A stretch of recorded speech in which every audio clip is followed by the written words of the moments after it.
Alright, and we're back, and we're going to do another Modern Horizons 3 Best of 3 draft. We have 20k gold, so we're safe to enter with gold this time.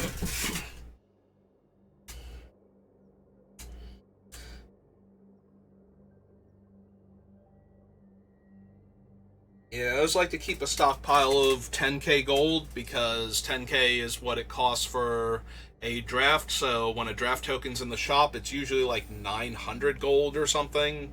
Or, I'm sorry, it's 10,000 to enter, so I usually keep 10,000 because it's usually 9,000 for the draft token.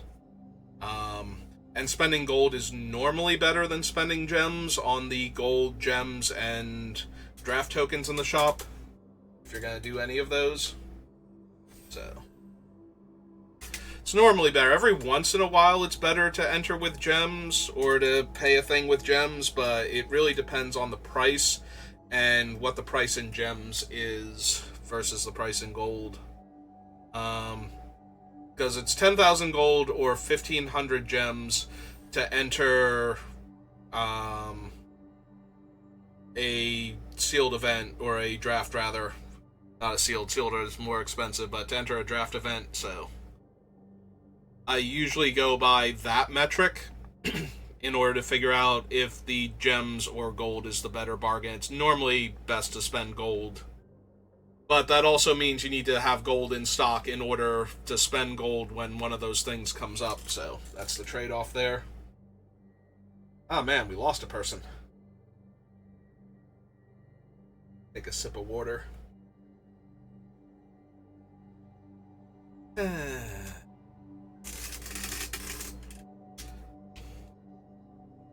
Well, at least I've eaten, so focus on the draft. We had a reasonably fun one last time.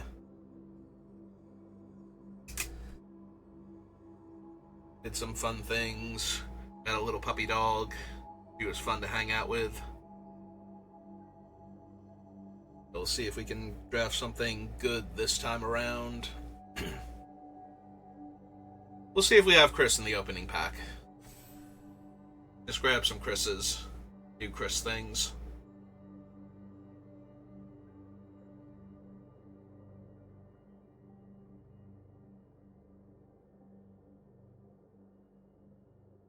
Oh, we found another player, but unfortunately we lost that one person before the draft fired. There we go. Though if they had to bounce in the middle of the draft, that would be awkward. I'm going to guess, though, that they just got bored of waiting and decided to go play something else for a little bit. Alright, now we just need that one last person to ready up. The person who started this table has been sitting there this whole time, and they kind of got distracted by a thing on their phone, but now they're back, and here we go. We have opened the King of Bears. That's not really where I want to start my draft. Kudo is fine. But not like a bomb or anything. This is not a particularly strong pack. Best cards are the Expanding Ooze and the two Modal Double Face cards.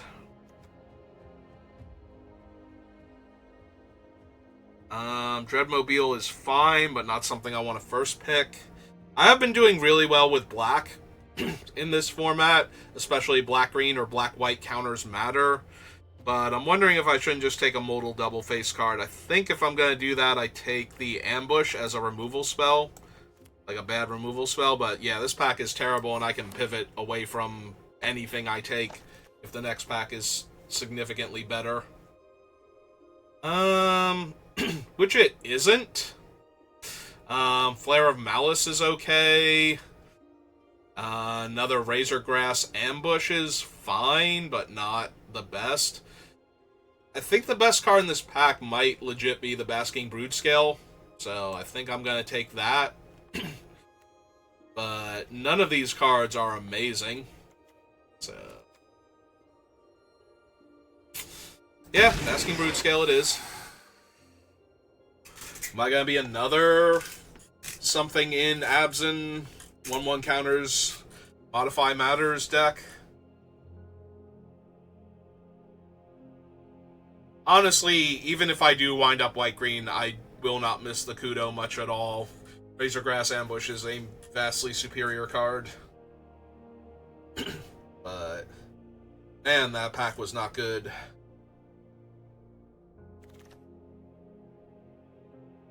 Alright. We have Bridgeworks Battle, which is one of the better modal double face cards. Temperamental Oozewag is fine, but you can usually pick these up not late, but later than this. So yeah, I think I'm sticking with the fact that the green cards have been among the best cards in each pack, and we're gonna take the Bridgeworks Battle here, as I think it's a slightly better card than the modal double face cards are just so much better than not all of the cards in the set, obviously, but a mediocre modal double face card where the spell side is anything playable is better than most. Sephiroth, welcome to the channel. Please don't kill Aerith. Just so much better than, most other things you can be doing at the time.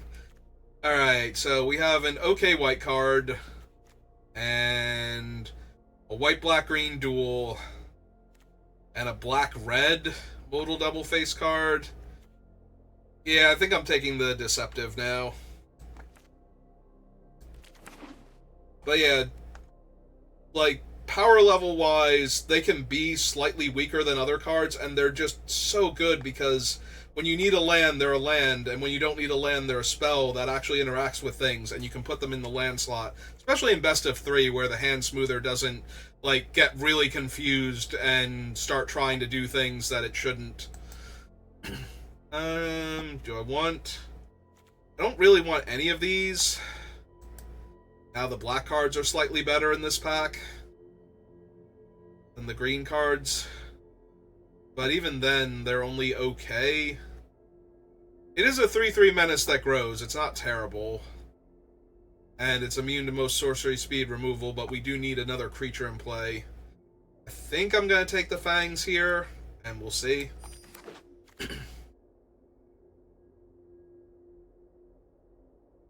Now we have some okay white cards. Honestly, I think I'm taking the Thraben Charm.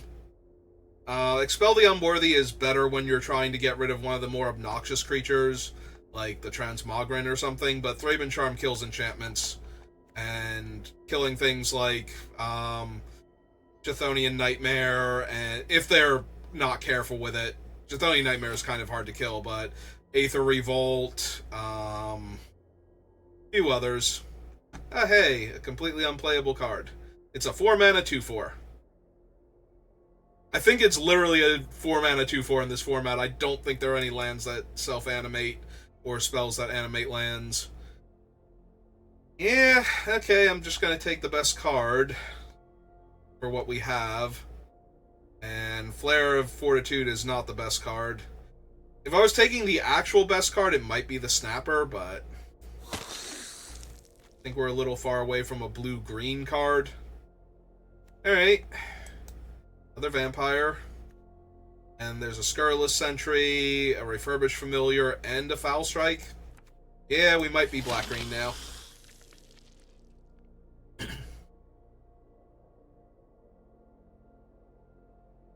We'll have to see. There was a Ooze in pack 1, right? If we can wheel the Ooze, I'm going to be a lot more open to being black-green again. We did not wheel the Ooze, we wheeled the Kudo. There's also the Dreadmobile, though, so maybe that's what we're taking. Like, Kudo is fine, but we don't really have enough stuff. Like, oh no, their things are going to be 2/2s. Well, my things are going to be 2/2s also, and I only have, like, the Brood Scale and the Fangs right now, so... Yeah, alright, I'm down for a Dreadmobile over basically nothing. Alright, do we want the Insight? Do we dare take the Obstinate Gargoyle? I don't think the Gargoyle is good enough to take. Like, when we were taking black-green cards, when we were white, we were taking, like, the oozes that would grow our entire field. So I think Insight is better. And we ran out of time anyway.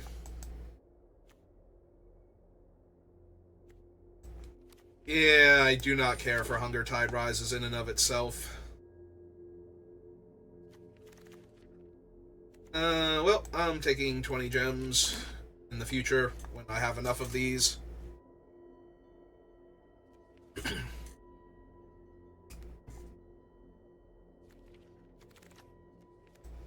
Skoa over nothing. There's a tiny argument to be made for passing Skoa because we're not in red. So that way, if somebody's thinking about being in, like, you know, red-blue or green-blue, we can kind of shift them into red-blue.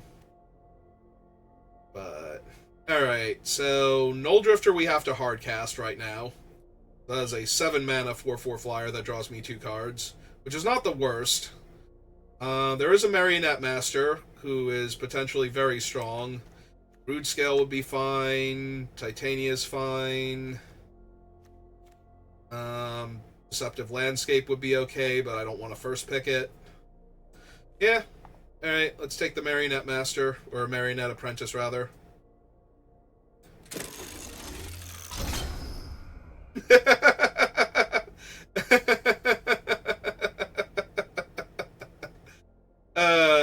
That's funny because we're nowhere near it. We are closer to this man than we are to this fine lady here. I'm already thinking about green-black. It would be a stretch right now, but not impossible to get him in there. If we don't take Chris, we are taking either Eldrazi Repurposer or Boggart Trawler, which are both fine. But I think Chris is powerful enough that if we got the fixing for him, we would want Chris. So I'm just going to grab Chris here. Also, Chris works really well with the Marionette Master we just picked up. Or Apprentice. I'm sorry, when I say Marionette, the only word that can come out of my mouth after that normally is Master. The alliteration does not help. Take a Fell the Profane now. Alright, we can just move the Razor Grass and the Thraben Charm down here. That does not currently fix for our red. So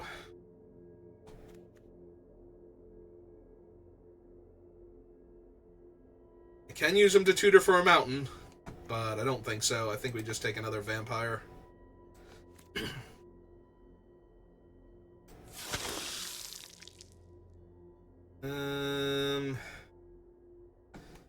And here we take the Repurposer. Yeah, there's no guarantee that we'll get the cards we need to run Chris, so I'm not just going to start grabbing cards that will only work if Chris is good in our deck. Like, I'm not grabbing other red cards or anything. Right now, we just grab the other cards, and if we can run Chris, or if we get more Chris's in pack 3 somehow, then we grab them and we try. I think I want the 1 Fetid Gargantua since I already have 3 Dream Drinkers. Oh. Hello, Mr. Wombat. Did you want to come hang out in my deck and be a terrifying nightmare creature?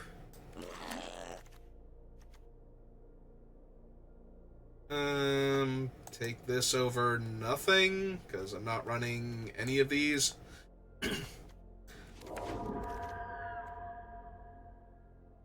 Yeah, I think I actually want the Priest now to help me ramp into some of my more expensive stuff than I would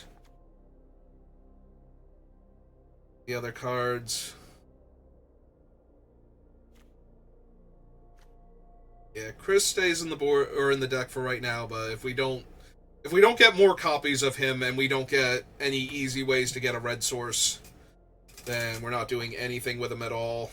So he's just gonna chill here right now. Yeah, I have no problem taking a Chris and then not running him if I'm in either green or red at the time.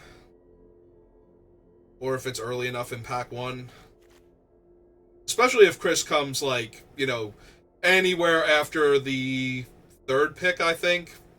That's a pretty clear signal. Even third pick is a bit rough for him, so. Oh, even wheeled the Trawler. And the Warp Tusker, which would not be terrible in our deck, but yeah, I'm down for Trawler. There's enough graveyard shenanigans going on that if I have a Trawler, I like having it to like exile their graveyard, shut down Chthonian Nightmare for a little while, or get their Transmogran out of the graveyard, or stop their Victimize from being good. You know, whatever.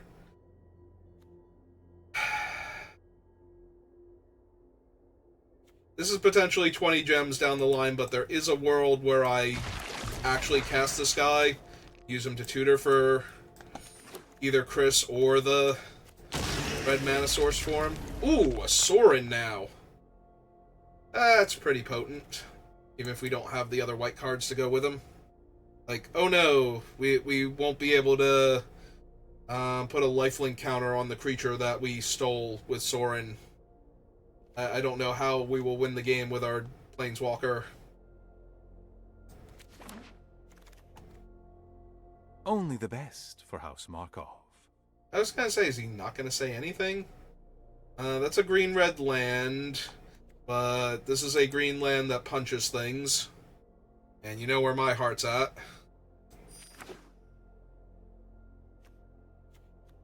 Yeah, Chris is looking worse and worse, but still not completely off the table. Like I said, third or fourth pick Chris. But I think it's impossible after that point. Well, there's Necropotence. But I don't think I'm a Necropotence deck in Limited. Maybe if I pack one, pick one this, I can do some stuff, but Propagator Drone is actually really strong with our Marionette Master, Marionette Apprentice, excuse me, and some of our other things, so down, excuse me again for that.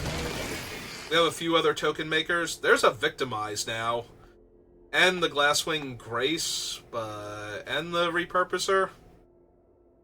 Yeah, I think we've got enough stuff where I'm down for Victimize. Right, we have Brood Scale, Propagator Drone, and a Repurposer. The problem is we don't have any, like, the big cycling dudes to get back. Because I didn't take that 1/7 drop before, but maybe we find one. And if we don't, oh well. It still lets me sacrifice one creature to get back two creatures, and that's usually worth it. That's the wrong one. I mean, she is a modal double face card in our colors, and I'm not running the Lion Umbra, so she's not at her best here, unfortunately. Also worth noting, getting back Chris with Victimize is not good because we're just putting him directly into play, and he is a cast trigger, so would not get his tokens. Another Glasswing Grace, but also Breathe Your Last. Yeah, sorry, Chris. Not sorry that I took you. I'm sorry that we're not running you. Alright, we do have a bunch of token makers. I am down for a Nightblade. Also, I don't think we're heavy enough black to merit consuming Corruption. Man, if we had had these picks pack 1, I might have actually wound up with Necro Dominance and tried to do some mono black crazy thing. Take a Grave Dig, I guess. I think I'm running it, but maybe. Just take an uncommon. Running any of those.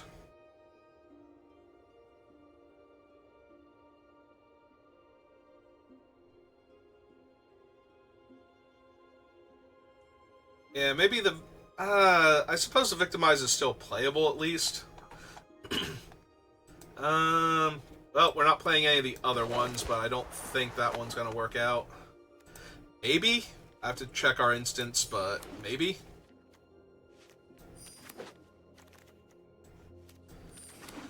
Alright. Well, we have a Sorin, so at least I have a card for the thumbnail now. I haven't used before.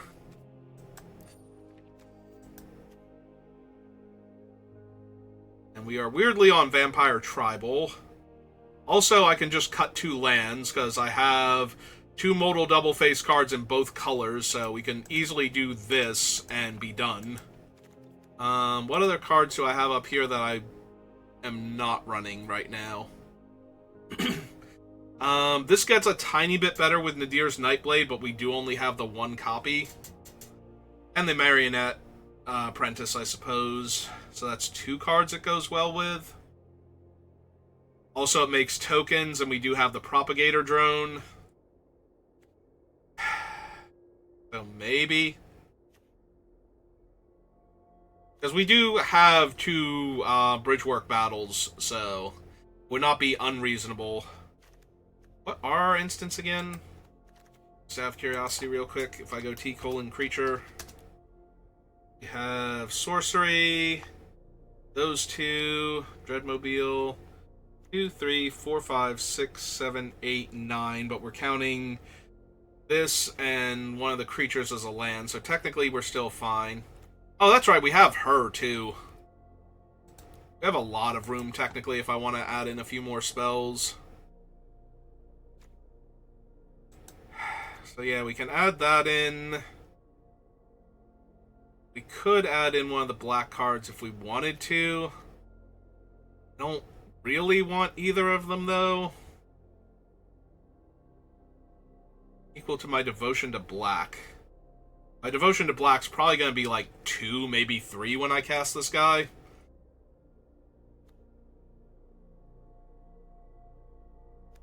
But yeah, I think I can go down another Forest, because we also have her, and she's very easy to play as a land early on. She's a 6-drop 3/3. So. But not unplayable, so still want to consider her. Alright. I think that's about as good as this is going to get. Like I said, we could go down to Swamp also and add in one of these 2, but I think that's a little bit much.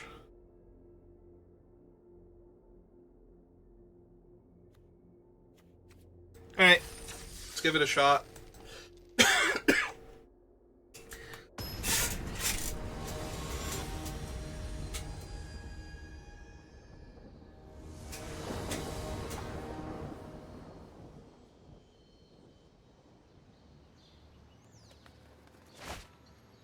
Opponent goes first.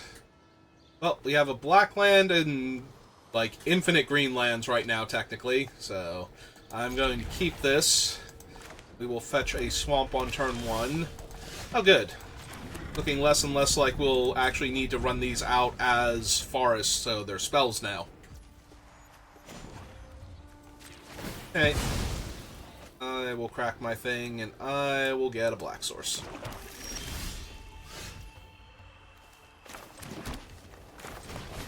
Alright, go, Mighty Vampire. Wait, they miss a land drop? They went first, right?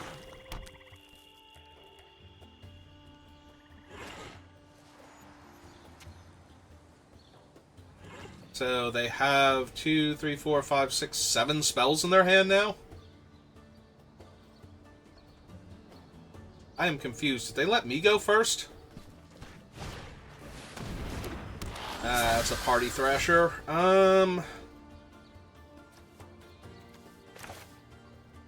Bridgeworks Battle, it does. It gives +2/+2, so we can just kill that. I think I'm down for that, actually, and gain 8 life this turn.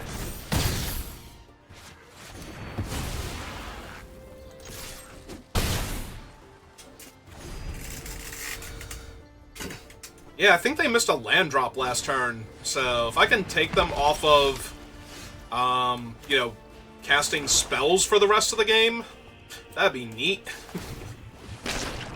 Okay. Them for 3.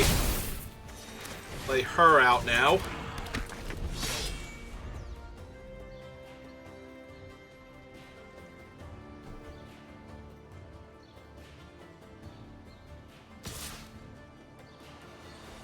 Yeah, I'm taking one.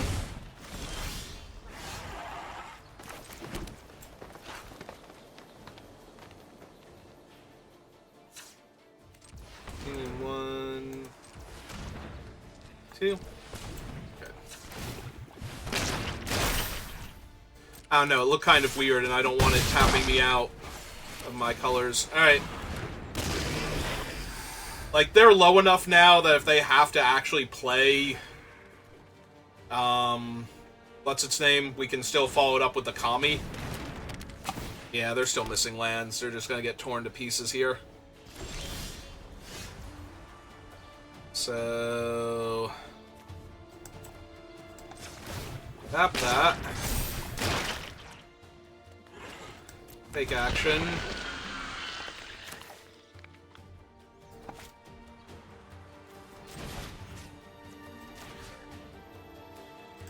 Kill the token.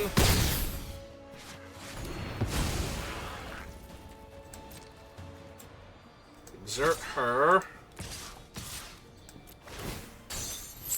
Buff up that.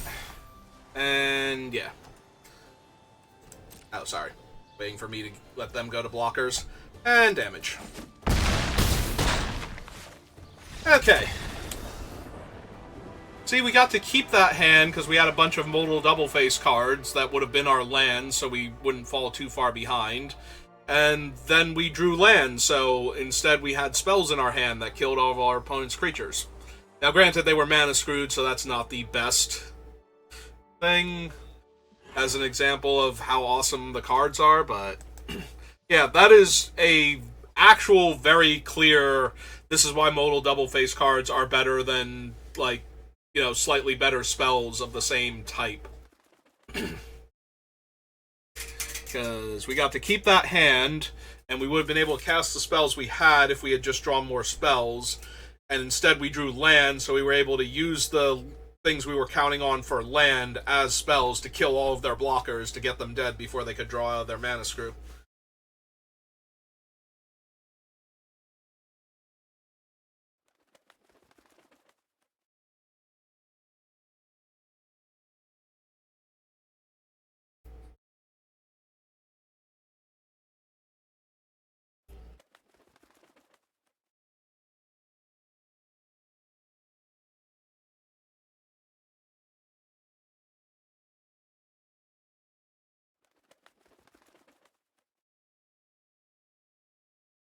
Alright, the opponent's doing a lot of sideboarding.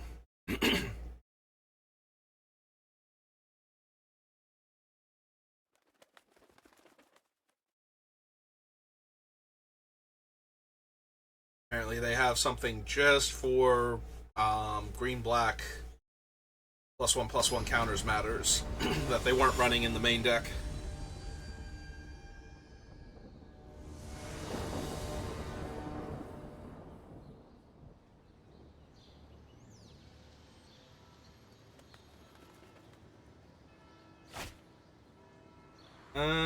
Yeah, we can keep this. This seems fine.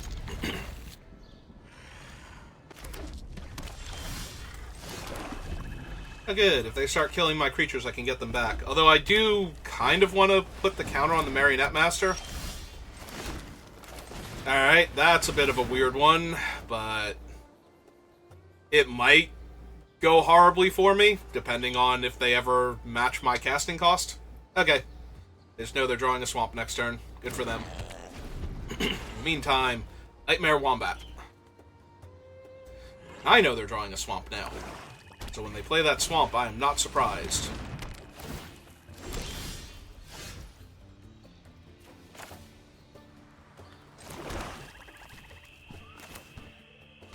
So yeah, I kind of just want to put the two counters on her, but at the same time, I have Eviscerator's Insight and Victimize, so it's also tempting to not do that. It's also possible they hit a 2-drop spell. Oh, maybe they were color... No. Well, they were mana screwed regardless, but maybe they were also color screwed. Hey.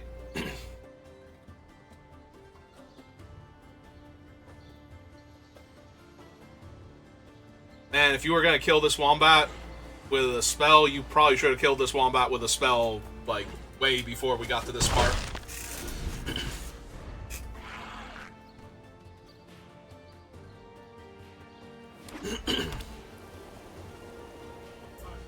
Yeah, when you don't have ways to control what's on top of your deck at instant speed, balance of power is not where I want to be. I wonder if they boarded it in because we both have a lot of low casting cost things. And they were like, okay, I have low casting cost stuff, they have low casting cost stuff, maybe this will hit free spells for me randomly. Maybe that was part of the whole extended time sideboarding thing.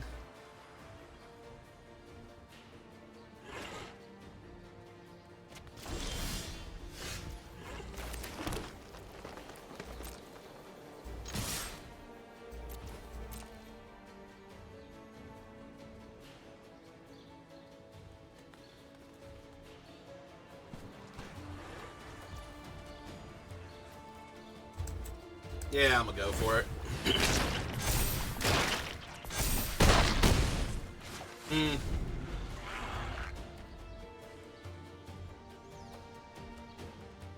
This also stops in case they had something on top for counterbalance or balance of power that fit one of the casting costs of my spells. Oh, he's a big boy. Shame he's gonna die. It's a bold attack. But what if your dragon dies? What if some jerk just comes along and goes, dead dragon.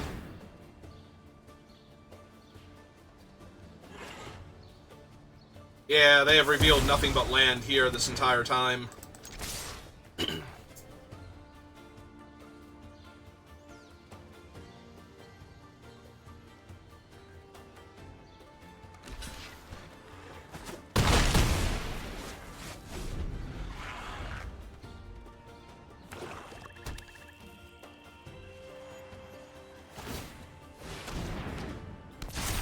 Yep.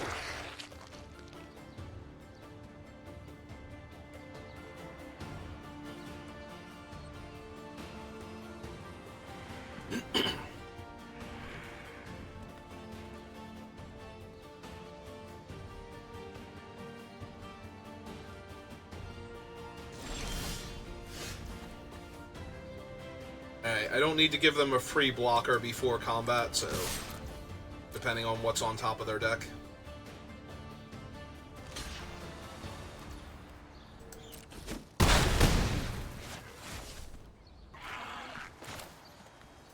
Yeah, I'm just going with the biggest body here. Also, a lot of their stuff seems to be low casting cost. Also, they just have nothing but land on top of their deck every time I cast a spell.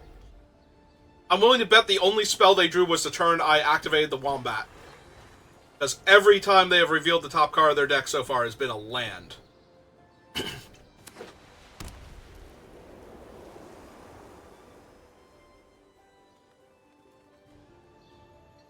I mean, I have 2.5 lethal threats here because if you kill my guys, the Marionette will kill you, so...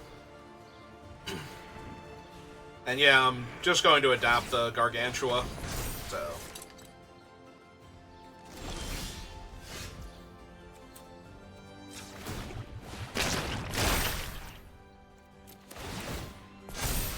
Oh, I get to draw 4 cards here if I want to, don't I? Yeah.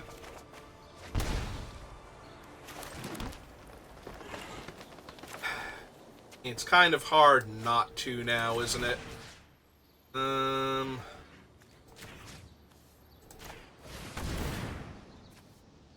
Like, even if they hit a creature, it's not going to be better than the Mirror Enforcer or Frog Might.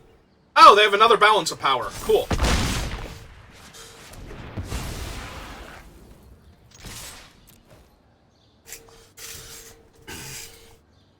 Well, at least it wasn't a land this time.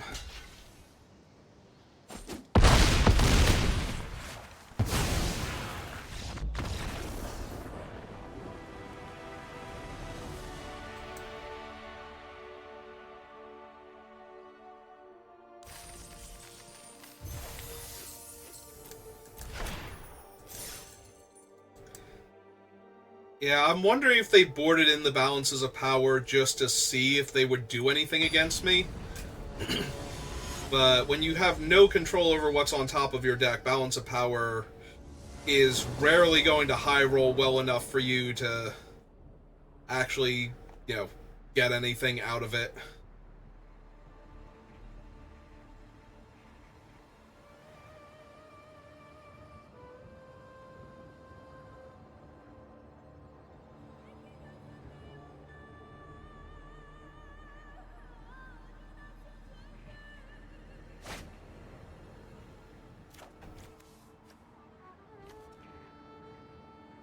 I mean, they go first. I've got 2 mana. I've got creatures that I can cast. I was gonna say, I don't need much. Swamp would have been better, obviously, but we'll take our 3rd land where we can get it, and... it does have to be a creature card. I was like, wait a minute, I forget, can the Hunger Tide just get a land for you? Is that a thing? Alright, since we don't need another green source...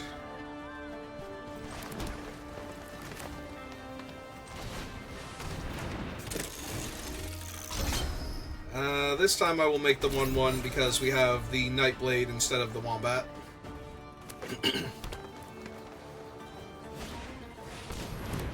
Oh, now he's a 3/3 lifelink.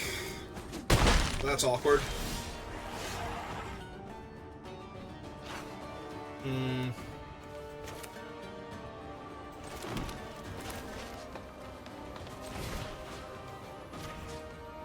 Yeah, I think we just killed a priest here. Like, the 3/3 is obnoxious, but we can work around that. And yeah, I'll offer the trade if they want for the Marionette. Didn't think so, because I'm not blocking with her next turn, so...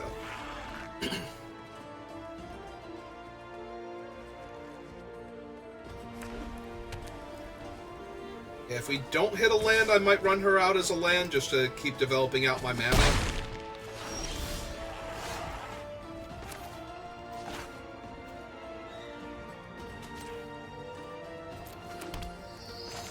Let's get the Nightblade down, because what I'm going to want to do next turn is play Hunger Tide and hold up Eviscerator's Insight. But now when I block their 3/3 with my 1/1, they lose 2 life and I gain a life. And they gain 3 life. So, there's that, but... this is fine for right now.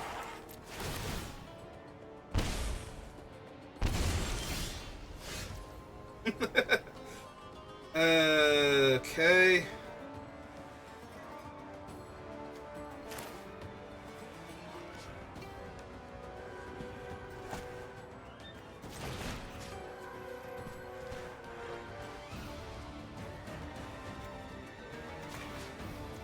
Yeah, let's just kill the lifelinker again if we can. And a dog umber it. Revitalizing recast. Well, at least I didn't lose my guy there, but yeah, now their thing has lifelink for free, and it's indestructible, so I can't attack. Alright. Got me good.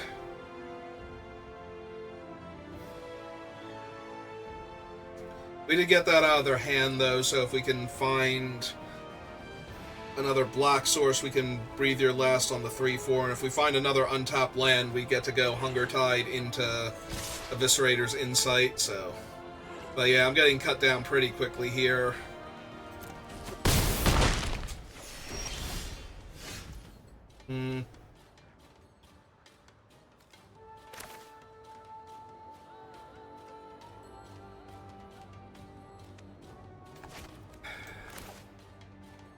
Yeah, let's just do the more expensive one first.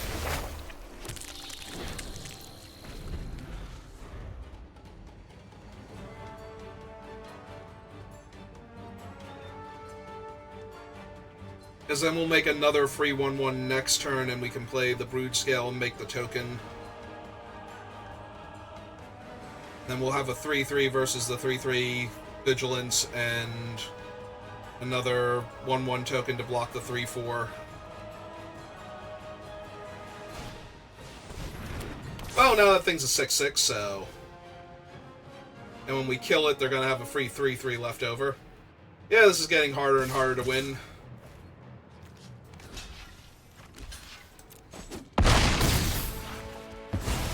Okay. least I gain a life here. But them losing 2 isn't super helpful. Hello, Soren. How are you?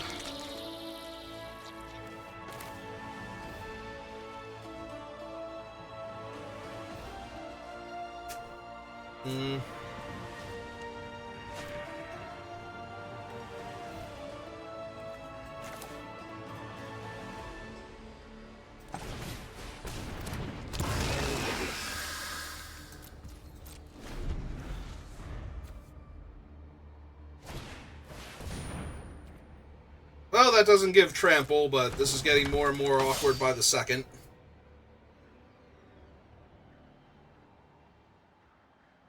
Yeah, this might just be blocked with the 1/1 Eviscerator's Insight. I was debating whether or not I should have just cast it last turn, but to try and find the swamp then.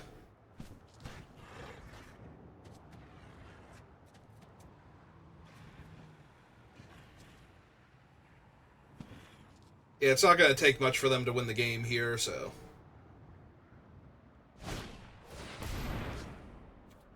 Okay. He's an 11/11. That's neat.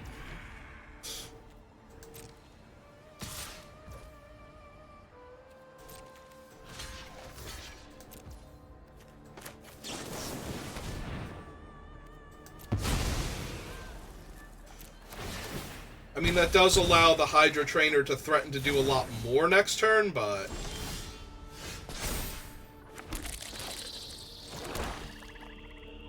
Pretty sure that was basically the window I most needed here. Oh, right, they took away his lifelink also.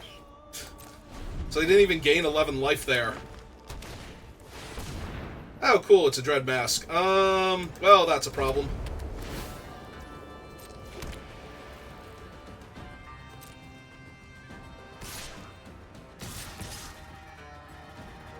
They're going to exert her.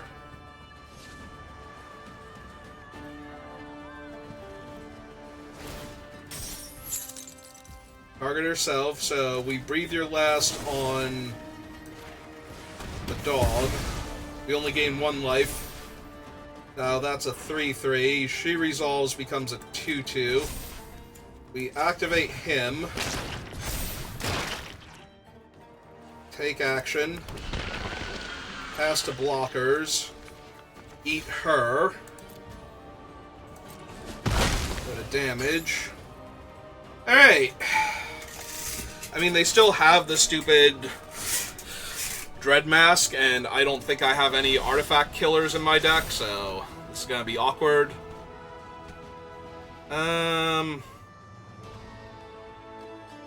Yeah, I don't think I bother with any of that. Like, there's no way I'm going to tutor for. Graveyard. And search.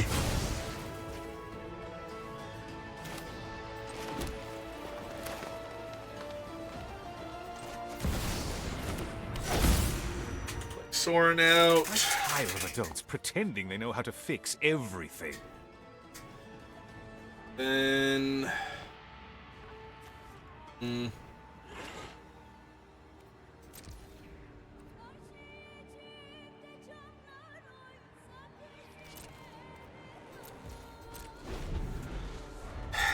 Yeah, I'm gonna need to gain a whole lot of life in 1 turn so that Soren can actually kill things.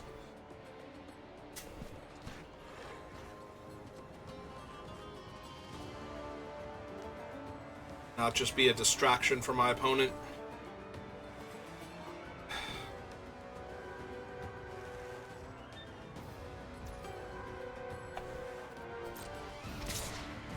So here comes the 6/6.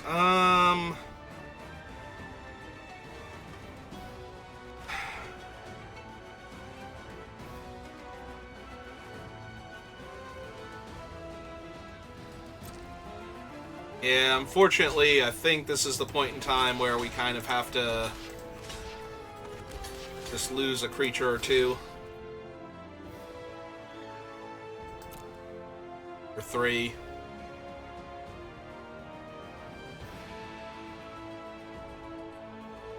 Do they leave me with the Nightblade, or do they leave me with the 1/1 and the 1/2? They're leaving me with a Nightblade. Alright. Well, I take no damage.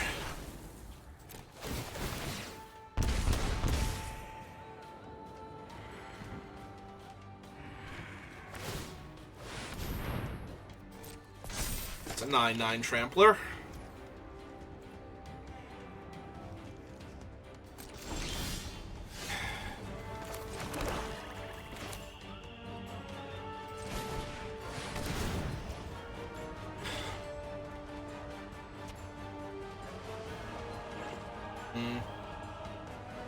That puts me up to 10, but doesn't leave me with enough to pay for him. He is...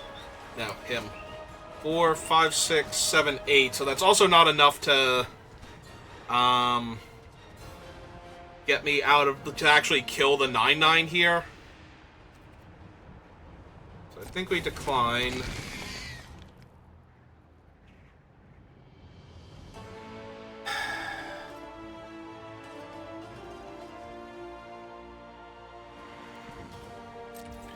Yeah, I don't think there's any way out of this now.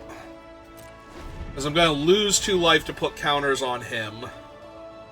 So, if I block with him and Sorin to soak the damage and put the counters on him, and then lose the 0/1 token and drain them 1, I still lose?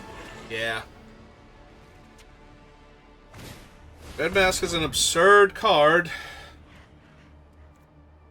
So now it's an 11/11.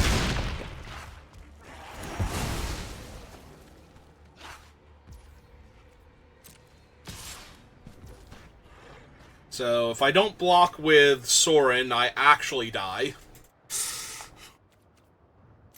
I guess I can technically block with the Near's Nightblade, but either way, I'm not winning this game. Also, my opponent is going to, like, 50-something here. Like, and they're still going to have the enchantment that makes their guy +6+, or the artifact that makes their guy +6/+6.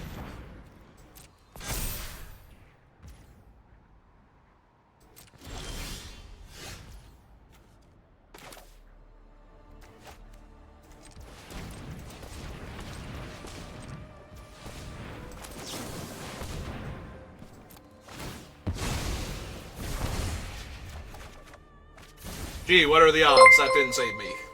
Brian White, welcome to the channel. You are just in time for me to lose to my opponent having a 9/9 trampling lifelink creature. Okay. I don't think I actually have anything that kills artifacts, because I don't have the escalating card. So we just kind of have to deal with that.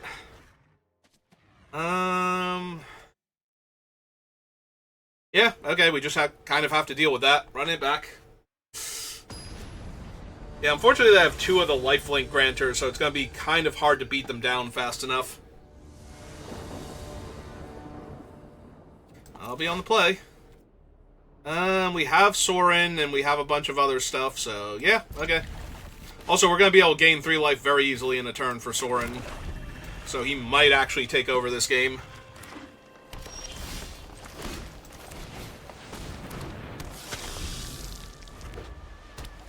Puppy dog? Puppy dog. Hello, puppy dog. I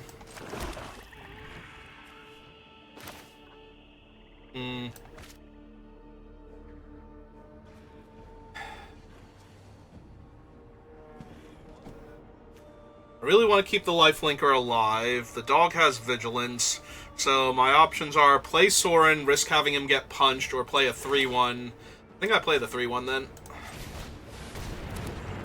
Just pass. Yep. Your graveyard's gone. Take that. Because they also have the 3-mana punch modal double face card, so I would rather make them use it here on a 3/1 than have them punch out Sorin and attack me for 3. Or attack me for 5, even worse.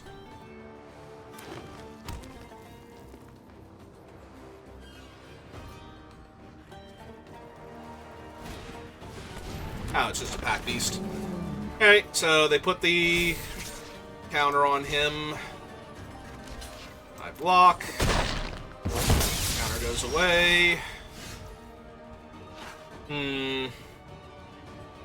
So if I play him out as a land untapped, I can cast Sorin, put the thing on him, flip Sorin. Sorin -1 kills one of their creatures, but their creatures have vigilance, so that's kind of awkward.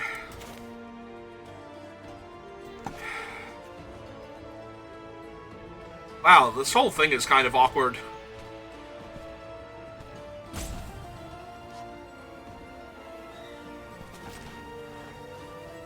Yeah, I definitely need to play the land out. I can play the drone, but that's not really good on this board. Yeah, I think I just pass. Sorin only flips if it's my turn and I've gained 3 or more life, so I can't just go, oh, well, I'll just block, like, play the 3 life, play out Sorin, block, gain the 3 life off of my guy, and then flip Sorin over. Unfortunately, that does not work. I have the fight card now.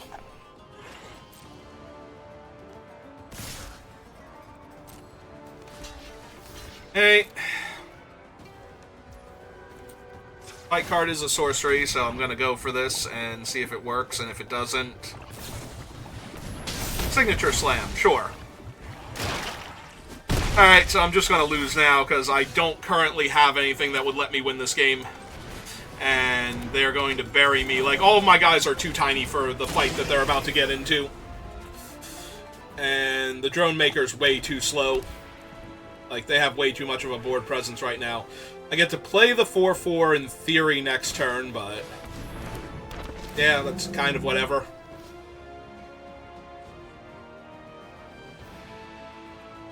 I was gonna say, if they don't put it on the 4/4... then I think I just take this. If they put it on the 4/4, I think I would block the 4/4, so that way I threaten to kill the 4/4 next turn. But yeah, I feel like I'm just way too far behind here. And that's if they have nothing. If they have anything here, I'm just going to die. Yeah, that's something. Yeah, okay, you got this one. Like, I have nothing in my deck that's going to let me come back from this. I have to chump 2 of them, take 5, go to 5. My removal spell will kill the dog and put me to 7, and then I chump, go to 5, and then die the next turn. Like, and that's in the ideal situation. That's assuming that they have nothing else, and I just rip my removal spells off the top. Alright. Well, we're 1-1. It happens sometimes. Deck is only okay, but yeah, we did not ever have a good spot to stick Sorin because of the vigilance on the dog. If the dog did not have vigilance, we would have been able to get in with the vampire and play Sorin in the same turn, and then use Sorin to kill one of their 3/3s, but the vigilance just stopped all of that from being viable. And then by the time I could have done that, it didn't seem like the best play. Maybe it was still the correct play, because I died with Sorin in my hand. Maybe if I had have just pumped up my guy beforehand, so that way the Signature Slam wouldn't have killed it when it did, and would kill it later on. Then attacked, I could have killed the dog. They would have still had the Rhino. They used the Rhino to kill Sorin instead of hitting me. Yeah, I might have put too much value on Sorin to, like, win the game for me when I needed to play him to not lose the game and let something else win the game for me. But yeah, I would like to be on the play. And yeah, I'm going to keep this. It's not the strongest hand, but we have multiple 2-drop vampires, so...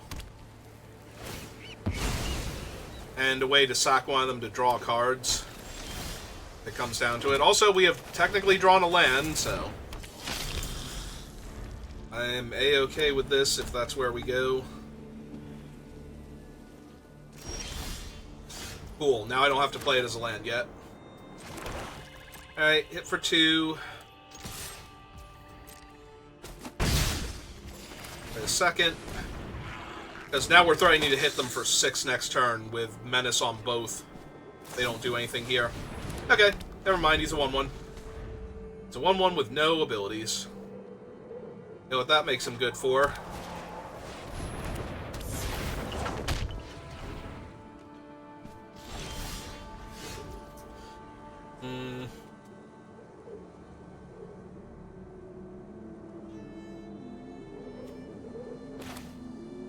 Yeah, he's kind of a roadblock. I'm down to punch him to death. And then attack them for 5.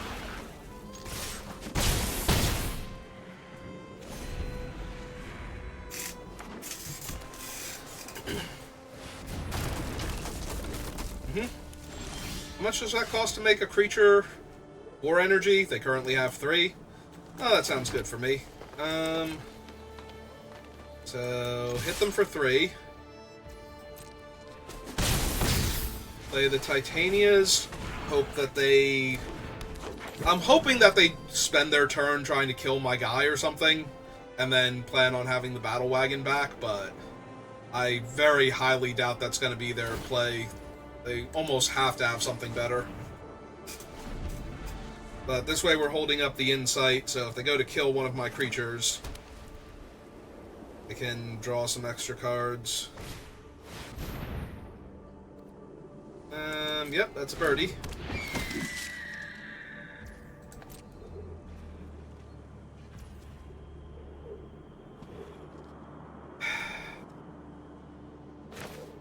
Yeah, I think I just need the cards right now.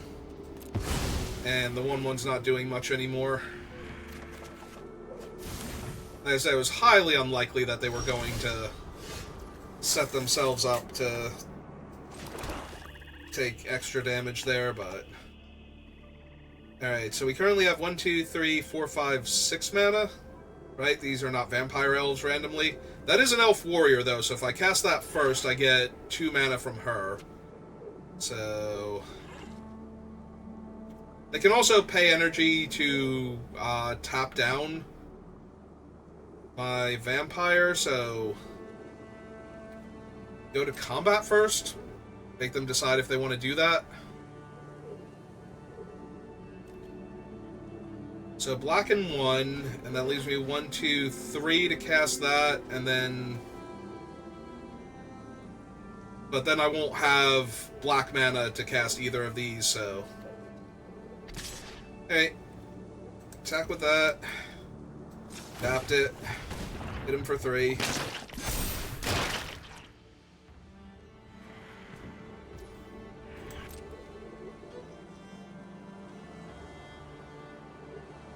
Ah, it's true. They can use their mana to animate, and then I get to kill the battle wagon here.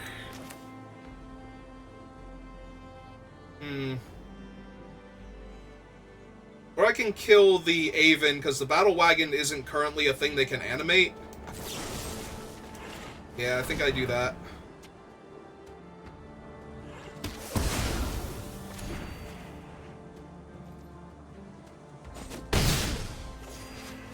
Because now they need to get back up to the energy in order to animate that thing. So... I don't know. There was definitely an argument to be made for killing the 5/6, though. Okay, there goes my guy. I'm 38. And another Aven Auxiliary. Okay. This is fine. They're at 7. Got the Kami. Oh, now they're using it to draw cards.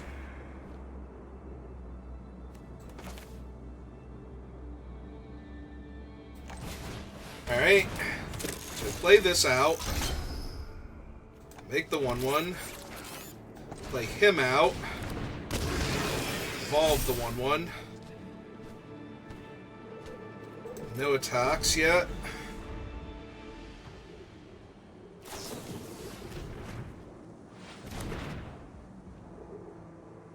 Yeah, the Nightblade's going to make this real rough on them, because then we have the 4 mana to make the 1/1 also.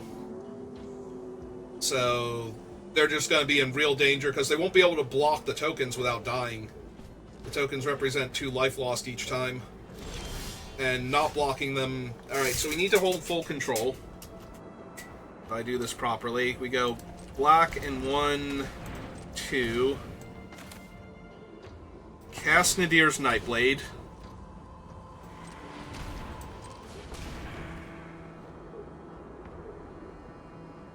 But we won't have the thing in play, will we? She's already going to be in play, so she won't trigger the thing. Alright, I was thinking that I was doing something cool by making the drone in response, but the drone won't be in play. That's the ability on the drone, technically, or the token, rather, is what it is. Oh, this is fine.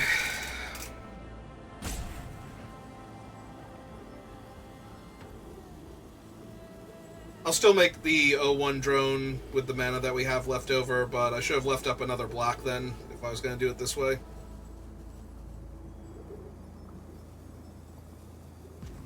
I was thinking it didn't matter because I was going to have to spend all of my mana, but that's not true anymore, so... Are they just completely off it now? Did they look at this and go, oh my god, how am I supposed to beat this? This is so dumb. And they kind of stormed away, took a breath, refocused, they're going to come back. Come back, RPG Warrior.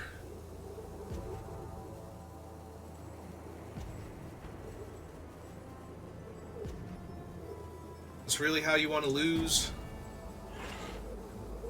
This is not how I wanted to win. I wanted to win by making tokens and killing you. There we go. Okay. Attack with my very dangerous 3/3.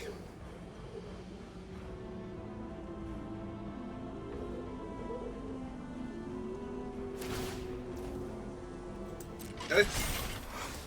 It's fine.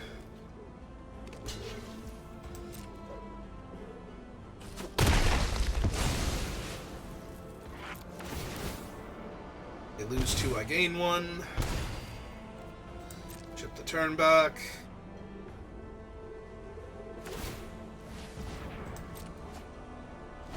Yeah, they're trying to find an answer to everything that's happening to them right now. Which, if they have the White Wrath, they might actually have an answer to what's happening to them right now, but I don't like their chances.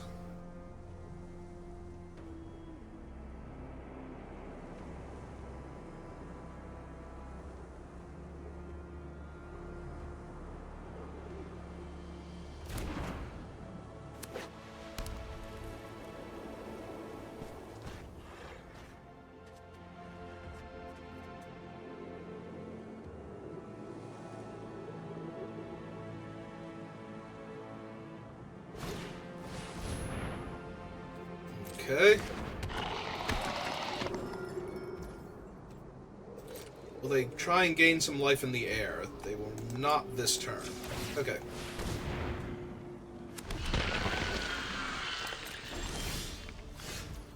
That's good.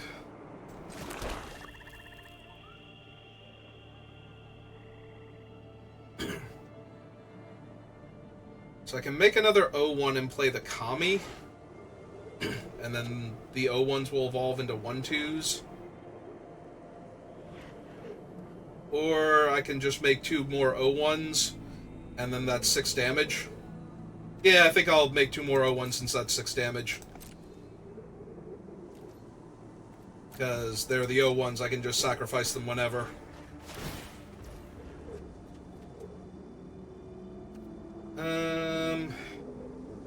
I only have the 2 energy right now. Alright, I'm gonna go for it.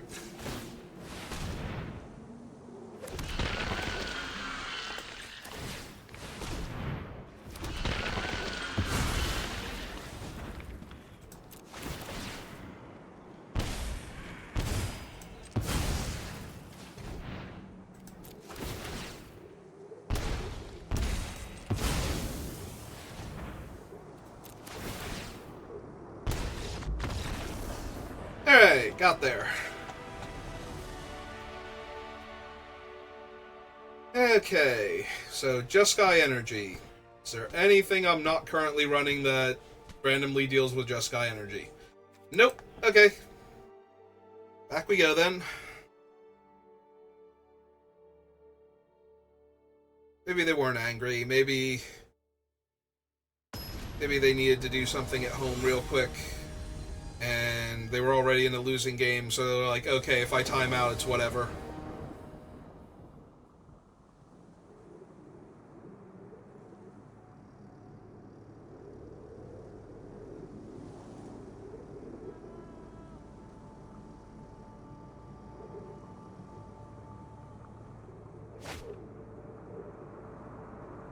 Well, that is indeed land and spells, so...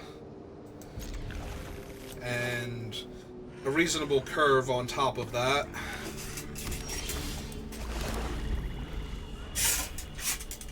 Hello, Propagator Drone. How are you? Yeah, I still think we run out the one that can gain menace. Oh, they have an Aether Spike for it. Even better than that we lost that one. Because the Propagator Drone's threatening to actually be a real problem for them here. With what I have.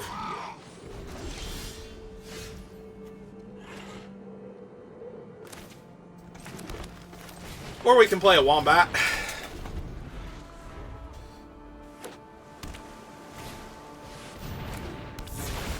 Oh, that's neat. Would you like to spend all of your energy giving your guy Exalted?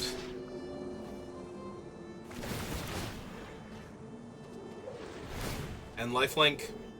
Yep, I will take 4 damage in the air and you will gain 4 life. Jesus. Oh,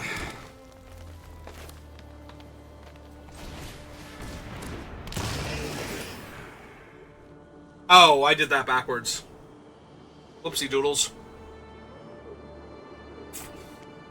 Well, too late now. I messed up. That was really bad, actually. I'm thinking I need to have it in play for some reason. Yep. Alright. Well, I messed up. That's on me. I literally played the 2 creatures in reverse order. Alright, do they have more energy to give their guy more lifelink? Because I'm kind of hoping that they tap out to do something like that. Ah. Yeah, that's not great for my guy, but, you know, whatever. Did they mean to do that? Okay. Because now they don't have a colorless source. Alright, so we're just going to punch their thing to death before I get too much lower on life, so...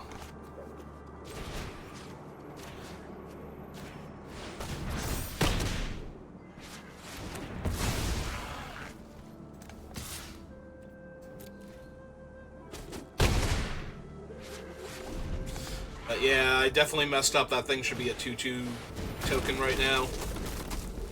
Alright, there's their battle wagon.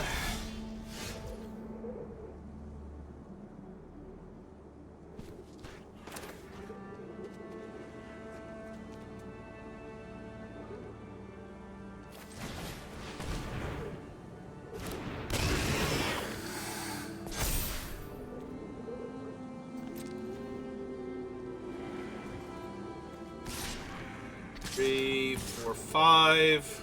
Right, they can get 2 energy. It's crew 4 or 4 energy, so...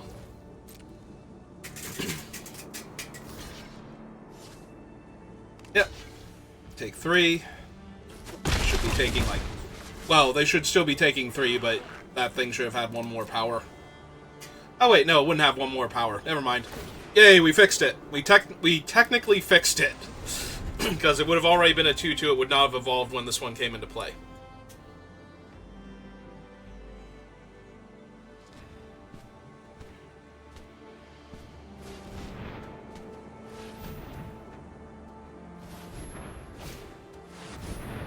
Okay.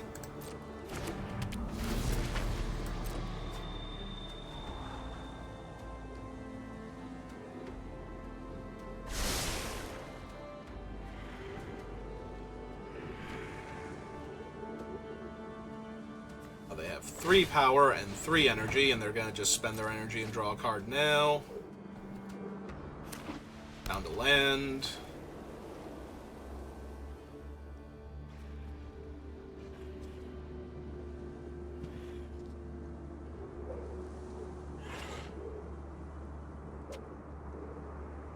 Kill one of my guys.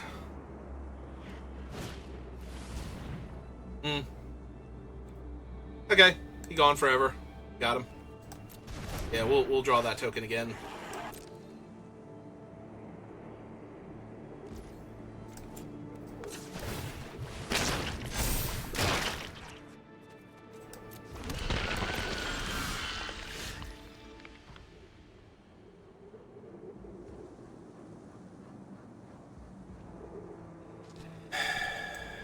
Alright.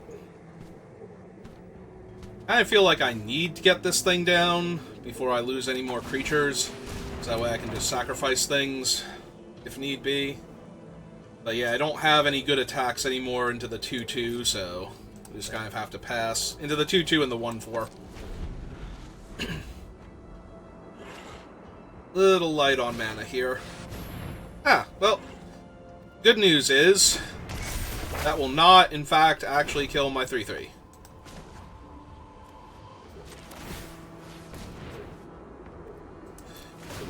Or it won't exile my 3-3, rather. I will, in fact, get to hit them for a damage and grow my thing.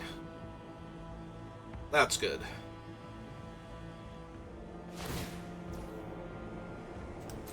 Okay.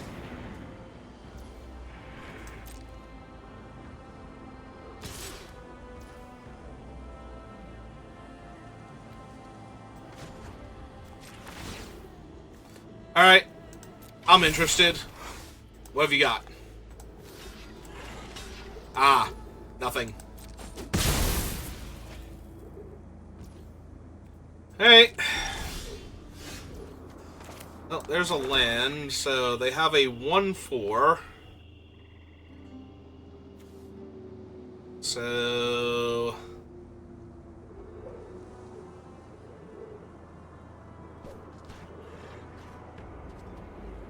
you still have this as a menace creature I can attack with if I wanted to, so I could evolve the token.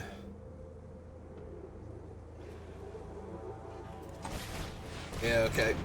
So I play this out, evolve the token. Through that.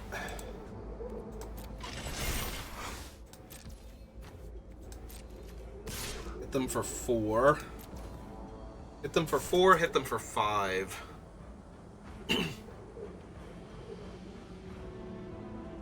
They're going to get a 2-1, and one of their creatures is going to gain Vigilance. Then they're going to have one of their creatures gain Double Strike, which could be the 5-6. It could be the 2-1. They might put Exalted counters on it, so it can attack for more.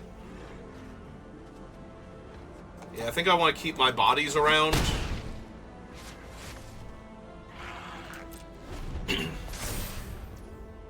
Alright, make the 2-1. Give him Vigilance. Alright, that thing's a problem with how much energy they can potentially make. They're only 1 energy off of drawing extra cards now. Alright, the flyer gaining the double strike is going to be a problem.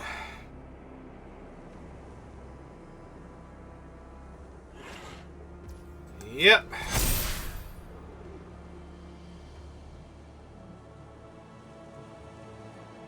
So that is most of my life gone if they do that.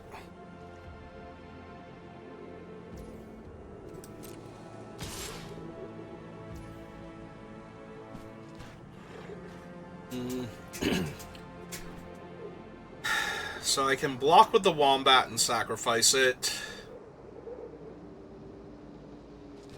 I can boost him up and double block with him and the drone, because I don't have a ton of mana right now.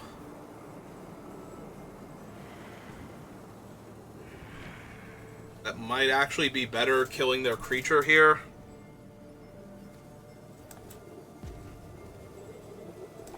Yeah.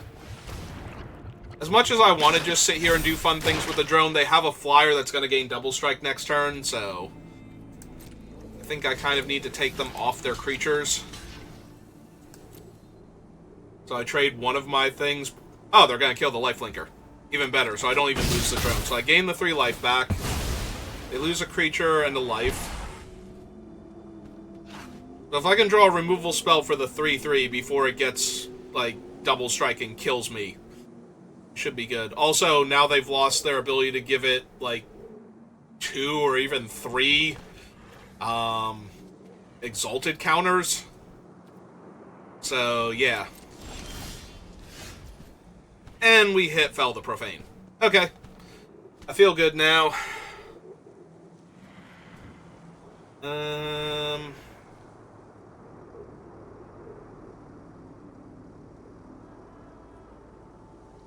So they're going to go up to 5 energy. The problem is also the Royal Cartographer is going to be able to draw them 3 cards soon. Do I need to just animate this thing in attack and force action? Because I can crew the 5/6 and double block. So no, not yet. I think I need to kill the flyer first.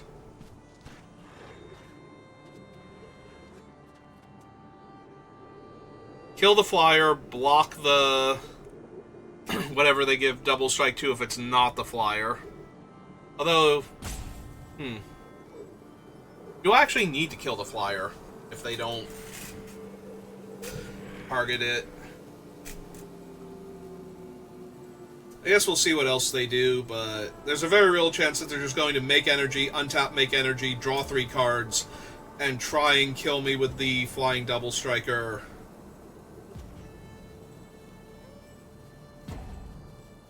Yeah, did they have to step away again? They might have had to step away again.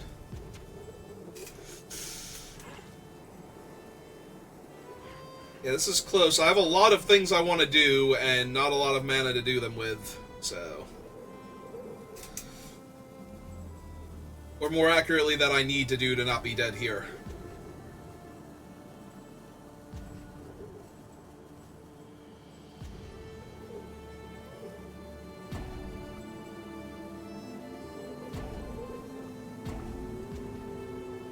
Opponent, you better come back.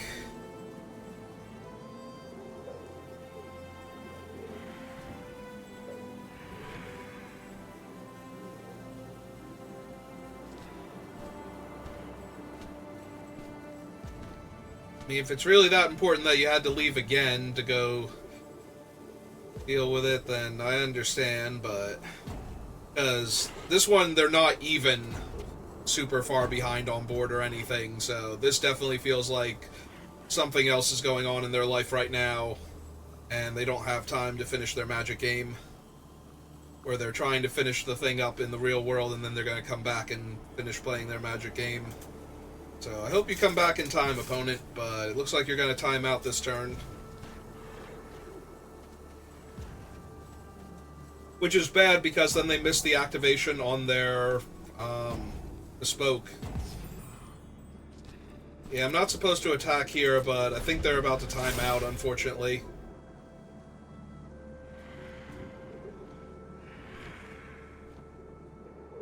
Little anticlimactic.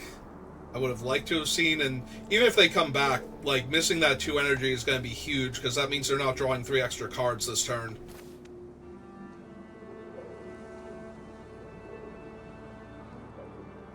That's going to be a huge difference.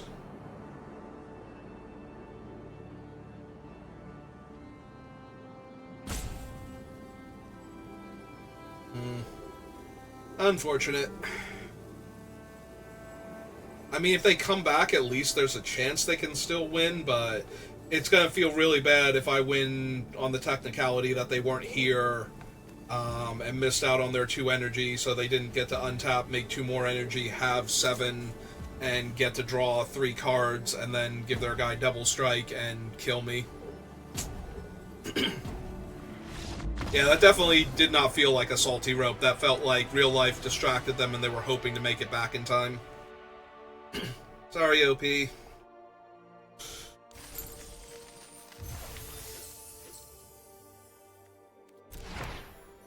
Okay, well, let's go ahead and claim my rewards then. So, that was my second draft today.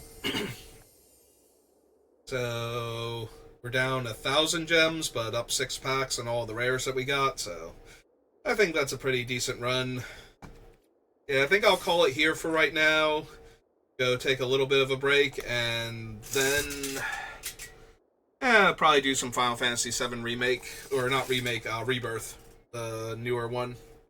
But yeah, that's gonna do it for me for right now. So thank you for watching. Um, Thank you to the Luke Band for stopping by. Thank you to Sephiroth and Brian White for the follows. And I will see you all next time. Have a good rest of your day.